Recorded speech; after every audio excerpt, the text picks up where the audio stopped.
तो नमस्कार सब, आपका स्वागत है मेरे चैनल पांडे जी ऑफिशियल में। मैंने तो सोचा था कि मैं जो कंपटीशन एग्ज़ाम है उससे संबंधित वीडियो अपलोड करता रहूँगा, मगर मुझे लगा कि ये जो कोविड का टाइम है इसमें एक अवेयरनेस प्रोग्राम के जैसा कुछ एक वीडियो भी अपलोड किया जाए, ताकि लोगों को इसके बारे में एक जागृति भी लोगों के मन में जागरूकता फैले, और साथ साथ ही लोग इस चीज़ को भी समझें कि ये जो दौर है ये कुछ अलग है। जो अभी तक का समय था ये अब इतना लाइटली हम नहीं ले सकते, तो थोड़ा सा हमें सावधान भी रहना पड़ेगा। आज का जो टॉपिक है हमारा काफ़ी इम्पोर्टेंट है, क्योंकि कोविड का तो है ही सेकेंड वेव जिसने जो कहर बरपा रखा है। इसके अलावा साथ साथ अब हमें एक नई बीमारी भी सुनने में आ रही है।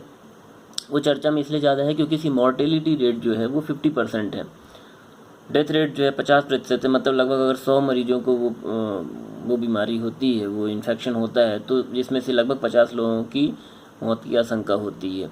तो कौन सी है वो बीमारी और क्या है इसका इलाज, ये हम जानेंगे इस पूरे वीडियो में। तो वीडियो में अंत तक बने रहिए, और चलिए अब शुरू करते हैं हम। तो जैसा कि मैंने आपको बताया था स्टार्टिंग में ही कि आज जो हम कोविड से एसोसिएटेड जो बीमारी हो रही, कोविड के इलाज के दौरान जो ज़्यादातर हमें इस समय सुनने में आ रहा है, वो है ब्लैक फंगस। जी हाँ, आपने सही सुना है, ब्लैक फंगस, जिसे हिंदी में काली फफूंद भी कहते हैं और मेडिकल की भाषा में जिसे म्यूकोमर्कोसिस भी कहते हैं।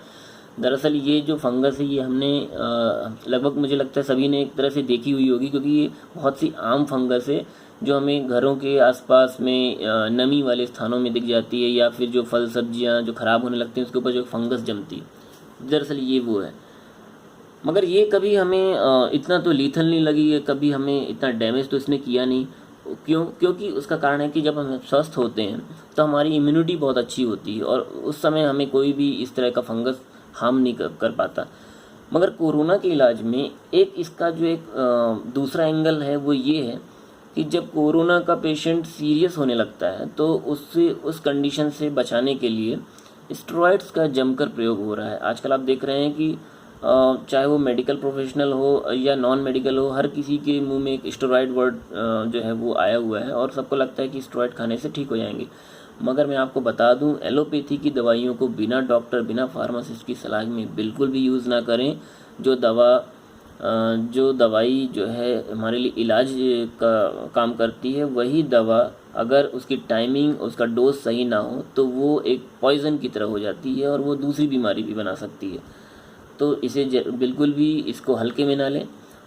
तो हम बात कर रहे थे ब्लैक फंगस की। तो दरअसल होता क्या है कि जब कोरोना के इलाज में स्टेरॉइड्स का प्रयोग होता है तो स्टेरॉइड क्या करती है, जो साइटोकाइनिन स्टॉर्म होती है, जो बॉडी की इम्यूनिटी होती है, उसको सप्रेस करती है।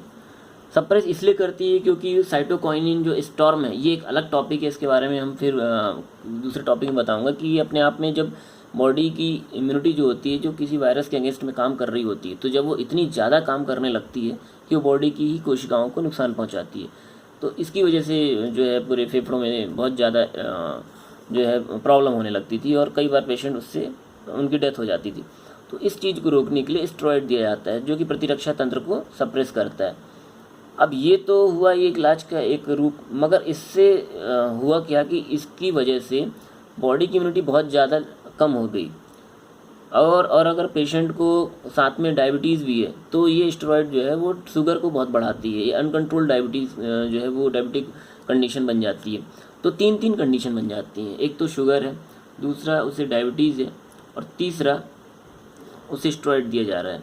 तो ऐसे में फंगस जो है वो सांस के माध्यम से, नाक के थ्रू जो है बॉडी में एंटर कर जाता है, और बॉडी की इम्यूनिटी कमज़ोर होती है, तो इसकी वजह से वो पूरे शरीर में फैलने लग जाता है। बेसिकली उसका जो एरिया होता है वो नाक से होता हुआ वो इधर आँखों में होते हुए दिमाग में पहुँचता है, और यहाँ नीचे में फेफड़े तक आता है।